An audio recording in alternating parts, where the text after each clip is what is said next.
आज मैं ज्यामिति का थेल्स प्रमेय का विलोम पढ़ा रहा हूँ, जो कि बिहार बोर्ड 2025 के लिए बहुत ही इम्पोर्टेंट्स है। तो देखिए, इसे थेल्स प्रमेय का विलोम को आधारभूत अनुपातिक प्रमेय का विलोम भी कहते हैं, और यह प्रमेय 6.2 से भी जाना जाता है। तो देखिए, आज मैं बता रहा हूँ थेल्स प्रमेय का विलोम। थेल्स प्रमेय का विलोम। थेल्स प्रमेय का विलोम या प्रमेय 6.2 या प्रमेय 8.2।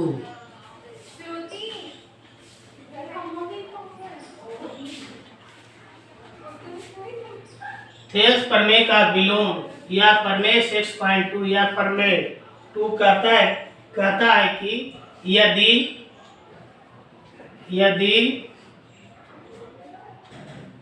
कोई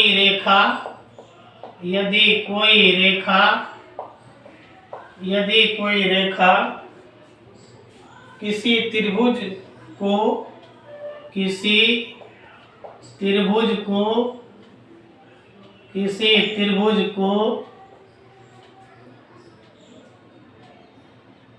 दो भुजाओं को किसी त्रिभुज की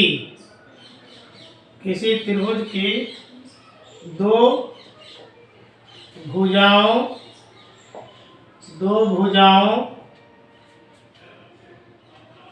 को समान अनुपात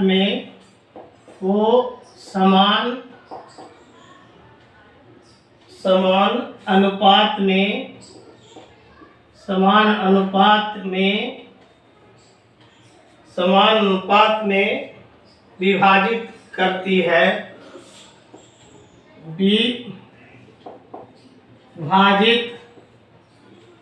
विभाजित करती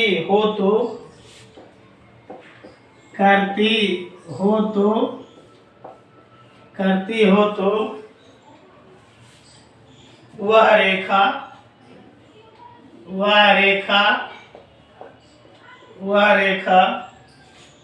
तीसरी भुजा के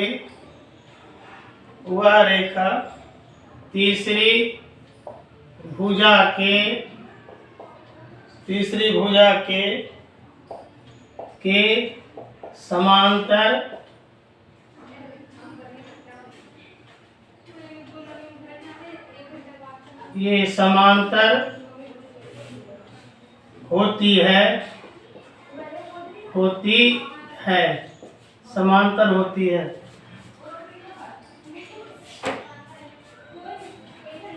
थेल्स प्रमेय का विलोम कहता क्या है कि यदि कोई रेखा किसी त्रिभुज को दो भुजाओं को समान अनुपात में विभाजित करती है तो वह रेखा तीसरी भुजा के समांतर होती है। मेरा ये कहने का मतलब हो रहा है कि किसी त्रिभुज में एक रेखाखंड खींचते हैं जो त्रिभुज के दो भुजा को समान अनुपात में विभाजित करती है, तो वह रेखाखंड तीसरी भुजा के समांतर होती है। तो देखिए, यहाँ पर ये मान लीजिए कि ये क्या सॉल्यूशन देखिए, ये माना कि ABC एक त्रिभुज है। ये मान लेते हैं ABC एक त्रिभुज है। देखिए, ये ABC एक त्रिभुज है, ये A B और ये C एक त्रिभुज है। हम एक रेखाखंड D खींचते हैं जो AB भुजा को D बिंदु पर, AC भुजा को E बिंदु पर काटती है। इस प्रकार काटती है कि AB भुजा के AD और DB का अनुपात AC भुजा के AE और EC का अनुपात बराबर है। तो D समानांतर होता है किसका? BC का। इसको आप क्या कीजिए? सिद्ध कीजिए। तो ये क्या माना कि ABC एक त्रिभुज है। माना कि ABC एक क्या त्रिभुज है। ये ABC क्या है? त्रिभुज है। एक रेखाखंड एक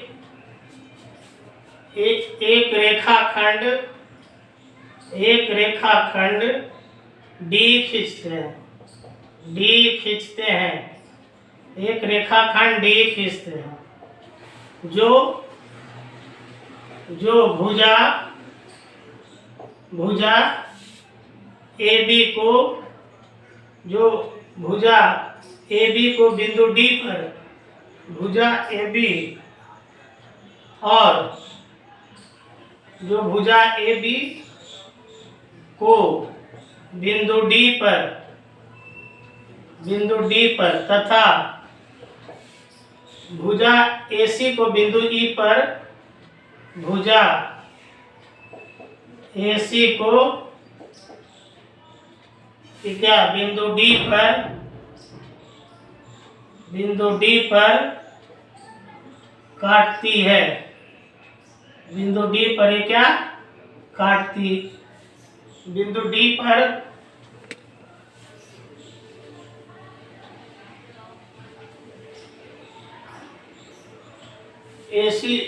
AC को बिंदु E पर, बिंदु E पर इस प्रकार काटती है, इस प्रकार काटती है कि माने कि D हम रेखा खींचते हैं जो AB को D बिंदु पर, AC को E बिंदु पर इस प्रकार काटती है कि AD अनुपात DB बराबर AE अनुपात EC है। इस प्रकार काटती है कि AD अनुपात DB बराबर है क्या AE अनुपात EC है।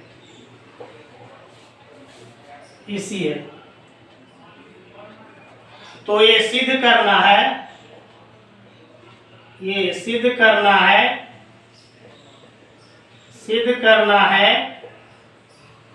मेरा ये कहने का ये मतलब हो रहा है कि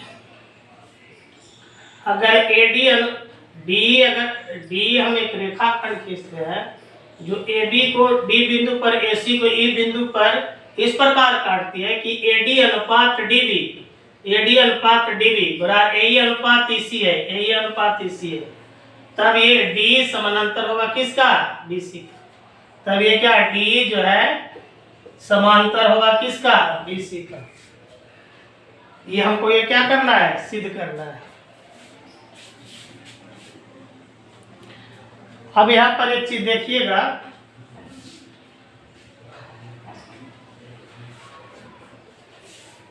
हमको सिद्ध करना है कि D समानांतर है किसका? BC का। तो इसमें पहले यहाँ पर लिखिए रचना। पहले हम रचना लिखते हैं। रचना में E से EM जो है, E से EM AB पर लंब डालते हैं, ठीक है, लंब डालते हैं। B से DN जो है AC पर ये क्या करते हैं? लंब डालते हैं। B और E को एक रेखा से क्या करते हैं? मिलाते हैं। ये क्या D और E से C, ये क्या C और D को एक रेखा से मिलाते हैं। ये क्या बिंदु E से ये क्या EM तथा D से DN भुजाएं AB और AC पर लंब खींचते हैं।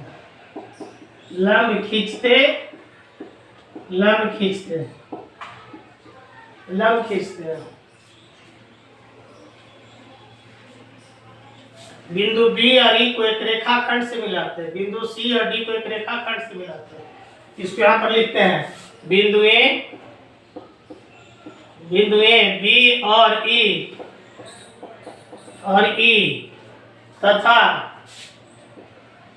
C और D को रेखाखंड से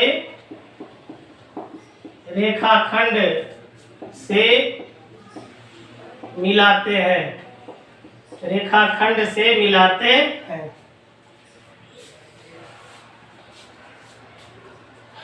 ये परमाण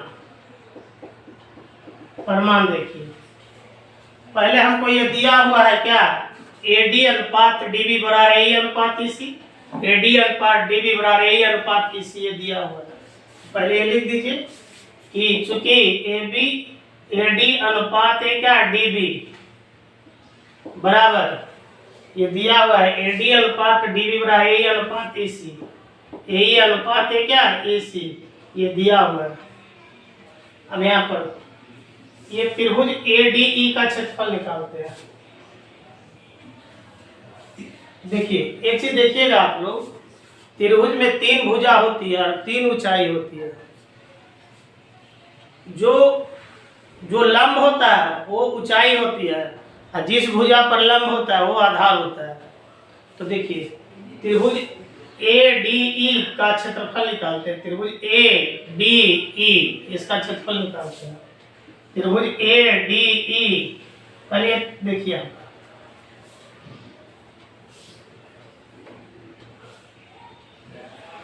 ये क्या, त्रिभुज का एक क्षेत्रफल बराबर होता है, त्रिभुज का एक क्षेत्रफल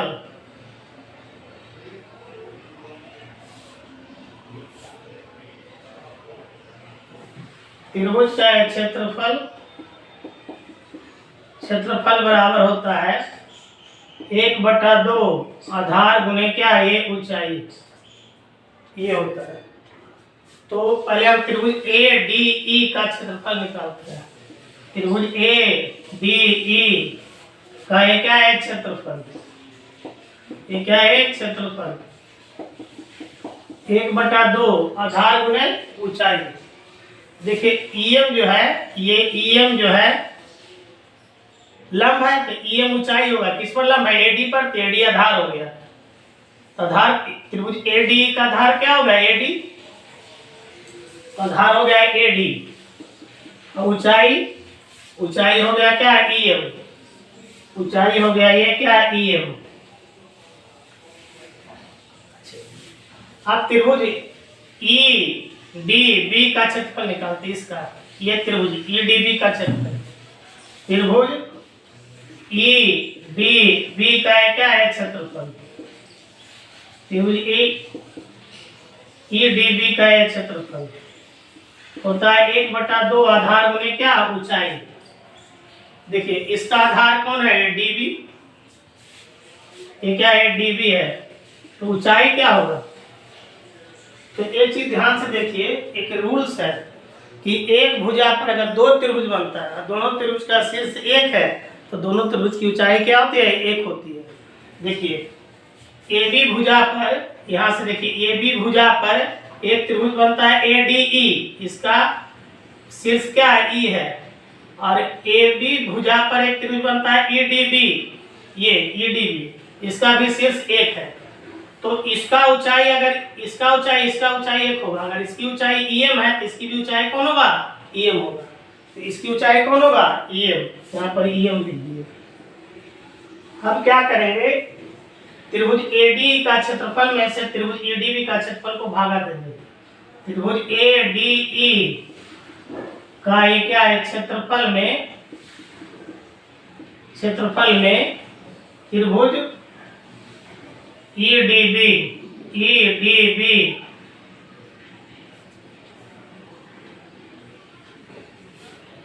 त्रिभुज EDB का ये क्या क्षेत्रफल, ये क्या है, भागा देंगे। तो देखिए बराबर त्रिभुज ADE का एक क्षेत्रफल, त्रिभुज ADE का क्षेत्रफल 1/2 आधार है क्या, AD, ऊंचाई क्या, EM। त्रिभुज EDB का क्षेत्रफल 1/2 आधार क्या है, DB, ऊंचाई क्या, ये EM। 1/2 कट गया, EM और EM क्या हो गया, कट गया। तो क्या हो गया, त्रिभुज ADE का एक क्षेत्रफल ये क्या है? क्षेत्रफल। और ये क्या है? त्रिभुज। ये डीबी का है क्षेत्रफल, ये डीबी का है क्या? क्षेत्रफल। ये क्या है? क्षेत्रफल। बराबर क्या हो गया? बोलो। ये क्या? एडी बटा ये क्या है? डीबी।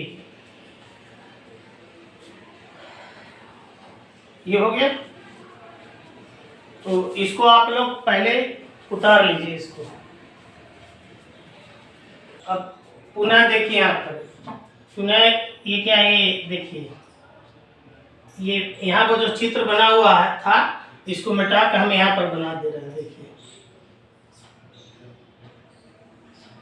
ये ए बी सी एक त्रिभुज है। ये क्या है? डी जो है ये समांतर है किसका? बीसी का।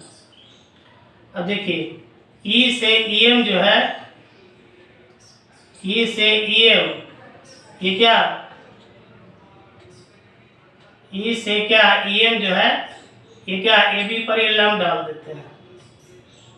ये क्या? डी से डीएन जो है, ये क्या है? सी पर ये क्या? लंब डालते हैं। बी और ई को एक रेखा से मिलाते हैं, सी और डी को एक रेखा से क्या करते हैं? मिलाते हैं। अब देखिए, पहले हम लाए थे क्या? एडी का क्षेत्रफल बताएं डीबी का क्षेत्रफल, एडी बटा डीबी। अब पुनः जो है एडी का क्षेत्रफल निकालते हैं। त्रिभुज ए डी ई का क्या है? क्षेत्रफल। त्रिभुज एडी का है क्षेत्रफल, एडीई का क्या है? क्षेत्रफल। एडीई का है क्षेत्रफल निकालते हैं। बराबर क्या? 1/2। अभी देखिए, अभी डीएन लंब है तो डीएन ऊंचाई होगा किस पर? लंब है यही पर, यही आधार होगा। तो आधार क्या होगा? यही। और ऊंचाई कौन होगा? ये डीएन हो गया। अब देखिए, त्रिभुज डीईसी का क्षेत्रफल निकालते हैं। त्रिभुज क्या? डीईसी का क्या है? क्षेत्रफल निकालते हैं।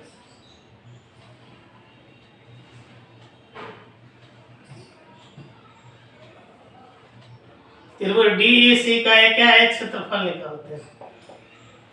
ये क्या है? डीईसी का क्षेत्रफल निकालते हैं। ये क्या? 1/2। आधार क्या है इसका? ईसी। ऊंचाई क्या होगा? देखिए, अभी हम बताए थे कि एक भुजा पर अगर दो त्रिभुज बनता है, दोनों त्रिभुज का शीर्ष एक रहता है तो दोनों त्रिभुज की ऊंचाई एक होती है। देखिए, एडी का त्रिभुज और डीसी त्रिभुज, दोनों त्रिभुज एक भुजा पर बना है, दोनों त्रिभुज का शीर्ष क्या है? एक है। देखिए, एसी भुजा पर एक त्रिभुज बना है डीईसी, इसका शीर्ष क्या है? डी है। और एसीय भुजा पर ये त्रिभुज बनाई है डीईसी, इसका भी शीर्ष क्या है? एक है। तो ये दोनों त्रिभुज एडीई का ऊंचाई और डीईसी का ऊंचाई एक होगा। अगर एडीई का ऊंचाई डीएन है तो डीईसी का भी ऊंचाई कौन होगा? डीएन होगा। तो यहाँ पर क्या? डीईसी का ऊंचाई कौन होगा? ये डीएन होगा। अब त्रिभुज एडीई का क्षेत्रफल में त्रिभुज डीईसी का क्षेत्रफल को भागा देंगे। त्रिभुज ए डीई का है क्षेत्रफल, ये क्या है? क्षेत्रफल भागा त्रिभुज क्या? डीईसी का है क्षेत्रफल, ये क्या है? क्षेत्रफल को हम ये क्या करते हैं? भाग देते हैं। बराबर देखिए, एडी का क्षेत्रफल क्या है? 1/2 आधार ए गुने ऊंचाई क्या होगा? डीएन। और त्रिभुज डीईसी का क्षेत्रफल क्या है? 1/2 आधार क्या है? ईसी और ऊंचाई क्या है? ये डीएन है। 1/2 कट गया, डीएन और डीएन क्या हो गया? कट गया। ये क्या होगा? त्रिभुज एडीई का है क्षेत्रफल, ये क्या है? क्षेत्रफल भागा त्रिभुज क्या? डीईसी का है क्षेत्रफल, डीईसी का है क्या है? क्षेत्रफल। बराबर क्या हो गया? ये एई बटा क्या हो गया? ईसी। अब यहां पर देखिए, अब यहाँ पर एक चीज ये दिया हुआ था, एडी अनुपात डीबी बराबर ए अनुपात ईसी, ये दिया हुआ है एडी अनुपात डीबी बराबर ए अनुपात क्या ए सी, ये दिया हुआ है। अब यहाँ पर एक चीज देखिए, यहाँ पर एडी अनुपात डीबी बराबर क्या है, देखिए तो एडी अनुपात डीबी बराबर क्या है, एडी का क्षेत्रफल डीबी का क्षेत्रफल, यहाँ पर लिख दीजिए और ये लिख दीजिए एडी अनुपात डीबी बराबर क्या है, त्रिभुज ए डी ई का क्षेत्रफल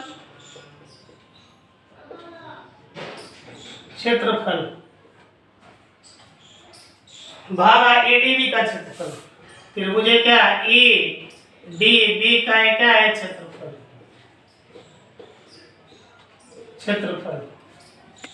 फिर यहाँ पर एक चीज देखिए,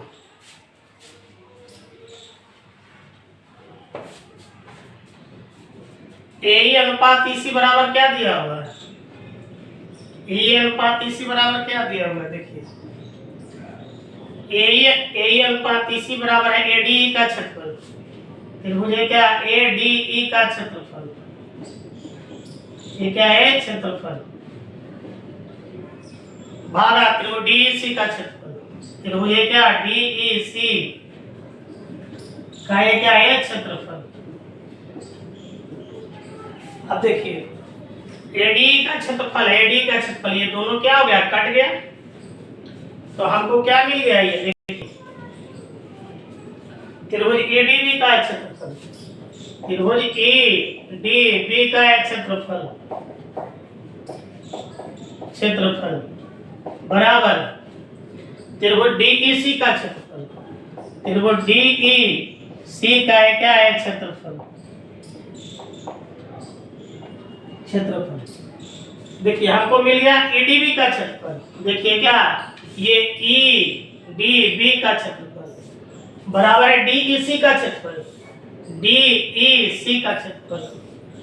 देखिए ईडीबी का क्षेत्रफल में आधार कौन है, डी, और डीईसी का क्षेत्रफल में आधार क्या है, डी, और ये ईडीबी का है क्षेत्रफल और डीईसी का क्षेत्रफल, ये दो रेखाखंड के बीच बना है, एक डी और एक क्या बीसी, ये दो रेखाखंड के बीच बना है। नियम क्या है कि अगर दो रेखाखंड के बीच अगर दो त्रिभुज बनता है और दोनों त्रिभुज का आधार एक है तो दोनों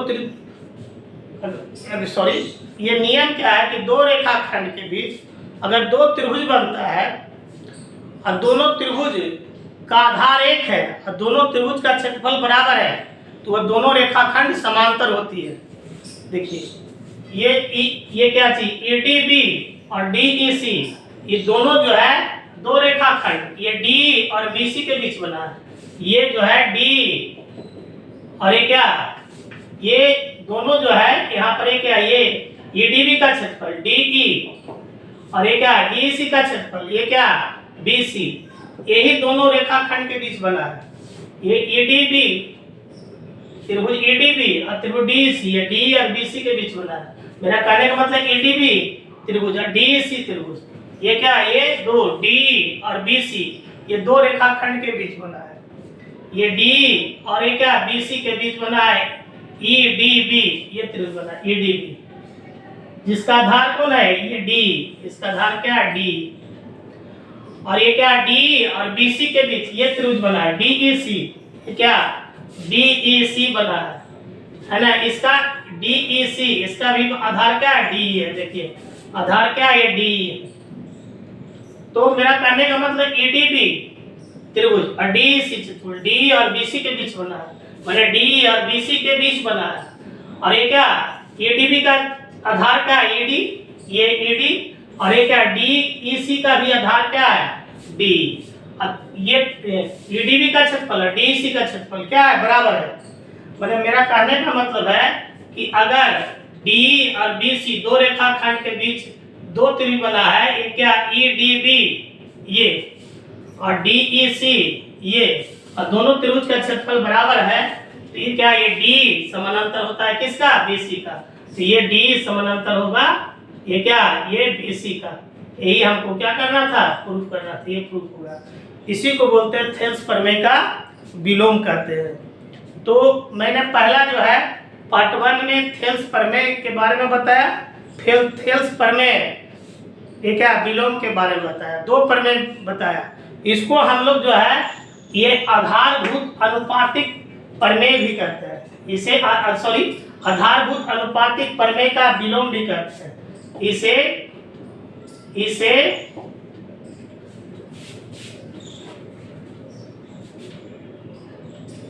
आधारभूत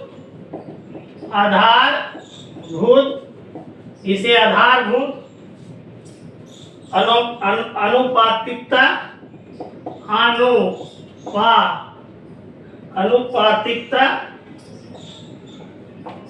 प्रमेय का क्या विलोम भी कहते हैं। ये क्या कहते हैं? विलोम भी कहते हैं। यह प्रमेय बहुत ही इम्पोर्टेंट है। तो आज मैं यहीं पर इसका क्लास समाप्त कर देता हूँ।